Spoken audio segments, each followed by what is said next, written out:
Tired হয়ে গেছি, আমি দম বন্ধ হয়ে আসছে আমার, আমি কাজে ঠিকঠাক মনোযোগ দিতে পারছি না। তাহলে তুমি কয়েকদিনের ছুটি নিতে পারো, আমি অ্যাপ্রুভ করে দেবো। না না স্যার, আমি ছুটি চাই না স্যার। স্যার আমি কলকাতা থেকে বেরোতে চাই, সবার থেকে দূরে কোথাও, সবার চোখের আড়ালে।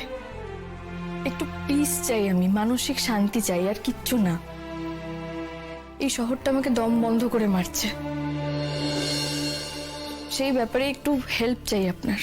হেল্প মানে? তুমি কি আমাদের অন্য কোনো ব্রাঞ্চ অফিসে ট্রান্সফার নিতে চাইছো? দেখো রাই, আমাদের কাজটা তো ভাষা ভিত্তিক, তা অন্য কোনো ভাষার জায়গায় গেলে তুমি কি কমফোর্টেবল ফিল করবে? মানে কাজের সাথে কম্প্রোমাইজ হয়ে যাবে না তো? না না স্যার, আমি আমাদের অফিসের কথা বলছি না স্যার।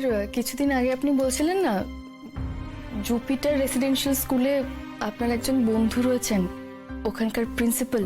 হ্যাঁ আছে, কিন্তু সেখানে আমি কিছুদিন আগে দেখছিলাম খবরের কাগজে বেরিয়েছিল, ওদের ব্যাক অফিসে কিছু লোকজনের দরকার, আর মহিলাদের জন্য, মহিলা ক্যান্ডিডেটদের জন্য পোস্টও ফাঁকা আছে। আপনি যদি একটু কথা বলেন স্যার। আমি জানি স্যার, আমি হয়তো প্রচন্ড, আমি আন্ডিও একটা ফেভার চাইছি আপনার কাছ থেকে, কিন্তু যদি এটুকু হেল্প আপনি করতে পারেন তাহলে অ্যাটলিস্ট আমি একটু দম নিতে পারতাম। জুপিটার রেসিডেন্সিয়াল স্কুল মানে কালিম্পং? হ্যাঁ স্যার, ওখানে আমার এক্সপিরিয়েন্সের কথা বলে যদি কিছু একটা ব্যবস্থা করতে পারেন। ঠিক আছে, আমি ওখানকার প্রিন্সিপাল সুনেত্রার সঙ্গে কথা বলছি। উনি আমার কলেজের সহপাঠী ছিলেন। I think I can help you in this matter. দেখি আমি তোমার কথা বলে জানাবো। থ্যাংক ইউ স্যার, খুব খুব সরি, আমি রিয়েলি সরি স্যার। আমি জানি আমি হয়তো খুবই অন্যায়ভাবে একটা ফেভার চাইছি আপনার কাছ থেকে, আমার থেকে আরো অনেক যোগ্য কেউ হয়তো এই পোস্টটা ডিজার্ভ করে, কিন্তু আসলে আমি শহরটা থেকে একটু বেরোতে চাই sir. I understand Rai, I totally understand.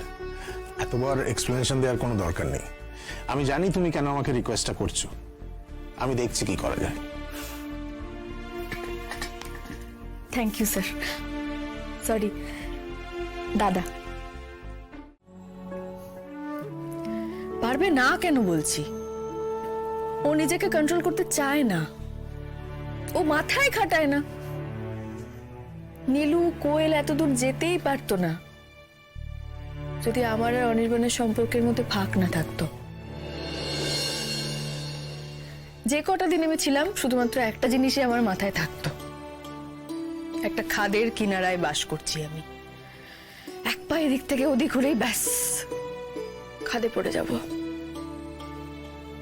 কি কি না শুনতে হয়েছে আমাকে। হুট করে আমার প্রেগন্যান্সির সমস্যা আছে সেটা জানার পর রেগে গেল। হুট করে কোন দিন এসে বলবে যে আমি সংসার করতে চাই না, সেই জন্য নাকি আমি চাকরিটা করতে চাই। তুই ভাব না, আমাকে তো এটাও শুনতে হয়েছে, মানে আমাকে এই কথাটাও শুনতে হয়েছে যে আমি নাকি একটা বাচ্চার খাবার চুরি করছি।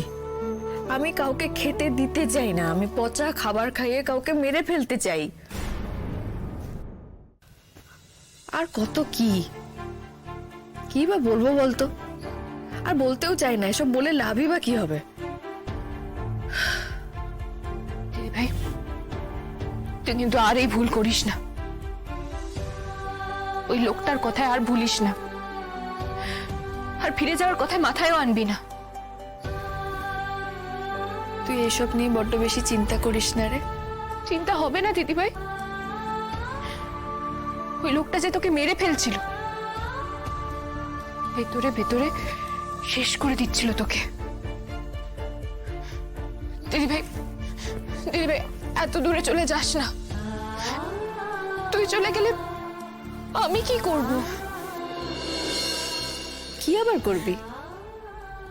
ডিউ হানিমুনটা ওখানে গিয়ে করবি, শুনেছি জায়গাটা নাকি খুব সুন্দর। দিদিভাই আমি মজা করছি না, তুই কেন চলে যাবি?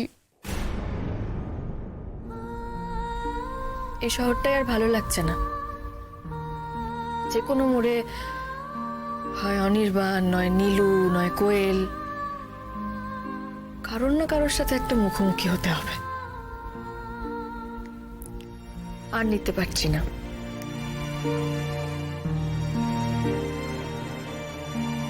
তুই এত ভালো কেন রে দিদি ভাই?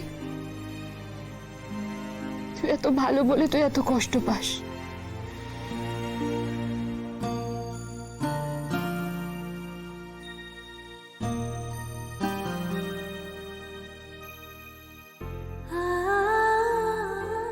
ফোন করেনি অনির্বাণ সেন? আমি বারণ করছি তো চোরকি, একদম না। কেন? আমি বড় পিপির কাছে যাবো এখন। আরে কেন চোরকি? আমি বারণ করছি না? বরফির ভেতরে কাজ করছে। কি কাজ? বড় পিপি তো আমাকে বলেছিল পারাবে। কি গো মিষ্টি, কি কি ব্যাপার গো? রাই এরকম ঘরে দৌড় দিয়ে কি করছে? আমার আজকাল বড় ভয় করে মিষ্টি। ঠাম্মি, বড় পিপিকে বলো তো দরজাটা খুলতে। মা, আসলে রাই ভিডিও কলে একটা ইন্টারভিউ দিচ্ছে। চোরকি যাতে ওকে ডিস্টার্ব না করে তাই আমি নজর রাখছি। বলছি ও কি সত্যি সত্যি আমাকে কলকাতা ছেড়ে চলে যাবে? শুনছিলাম নাকি অনেক দূরে কোথায় একটা চাকরির খোঁজ পেয়েছে। হ্যাঁ মা, তাই তো মনে হচ্ছে। জায়গাটা একটু দূর, কিন্তু রাই যদি সেখানে গিয়ে শান্তি পায় তাই পাক। এখানে মেয়েটা খুব অশান্তিতে আছে, চারিদিকটা একেবারে কাদা পাক। অত দূরে চলে যাবে আর কোনোদিন ফিরে আসবে কিনা কে জানে।